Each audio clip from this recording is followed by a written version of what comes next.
আসসালামু আলাইকুম, সবাইকে স্বাগতম টিচিং বিডি চ্যানেলের পক্ষ থেকে। প্রিয় শিক্ষার্থীরা, তোমরা কেমন আছো? চলছে প্রথম প্রান্তিক মূল্যায়ন 2025 খ্রিস্টাব্দ।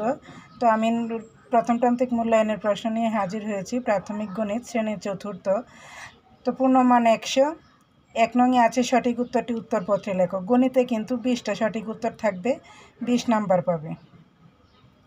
1 2 3 4 আমি সবগুলি পড়ে দিচ্ছি না, তোমরা এখান থেকে বুঝে যেটা সঠিক মনে হবে সেটাই উত্তর খাতায় লিখবে।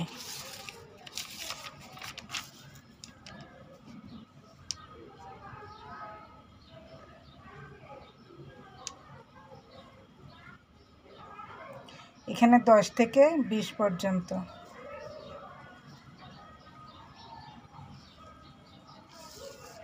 2 নংয়ে শূন্যস্থান পূরণ করো, শূন্যস্থান পূরণ 10টা, 10 নাম্বার পাবে। 3 নংয়ে আছে সংক্ষেপে উত্তরপত্রে লেখো। 12টি থেকে যে কোনো 10টি, 20 নাম্বার পাবে।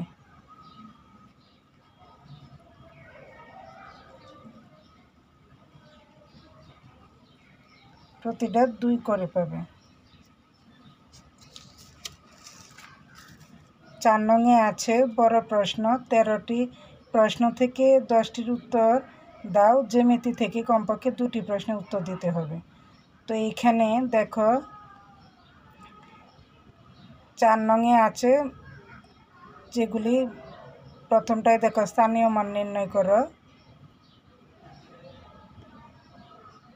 13টা দেওয়া আছে 1 থেকে 13।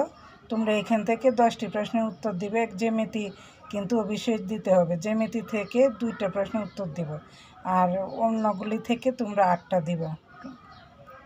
50 নাম্বার এখানে পেয়ে যাবে। তো 1 নংয়ে স্থানীয় মান দেওয়া আছে। 2 নংয়ে দেখো একটা গাণিতিক সমস্যা দিয়েছে, সেটা তোমরা সমাধান করবে।